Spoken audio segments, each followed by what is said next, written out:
আমাদের 7 জন নেতাকর্মী, বাংলাদেশ ছাত্রলীগের 7 জন নেতাকর্মী কালকে গুলিবিদ্ধ হয়েছে। কি উদ্দেশ্যে তারা এই ঢাকা বিশ্ববিদ্যালয়ে এসেছে? দীর্ঘদিন ধরে ঢাকা বিশ্ববিদ্যালয়ে একটি লাশ ফেলার ষড়যন্ত্র হচ্ছে। দেখুন, যদি আমরা এই ধরনের কোনো কার্যক্রম দেখতে পাই তাহলে তো আমাদের সংগঠনের নিয়ম রয়েছে, সেই অনুযায়ী আমরা অবশ্যই ব্যবস্থা নেব। তবে এখানে একপাক্ষিকভাবে বলার কোনো সুযোগ নেই।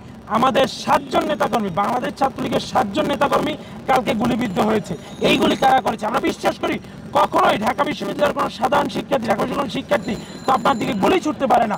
তাহলে কারা এই গুলি ছুটলো? ওদের উদ্দেশ্য কি? কি উদ্দেশ্যে তারা এই ঢাকা বিশ্ববিদ্যালয়ে এসেছে?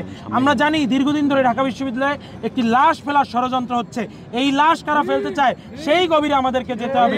আমরা গতকালকে দেখেছি, আমরা পরিলক্ষণ করেছি, সন্ত্রাসীরা, দেশবিরোধী অপশক্তির সন্ত্রাসীরা এই বিশ্ববিদ্যালয়ে অস্ত্র এনে নিরস্ত্র সাধারণ ছাত্রদের উপর হামলার অপচেষ্টা করেছে।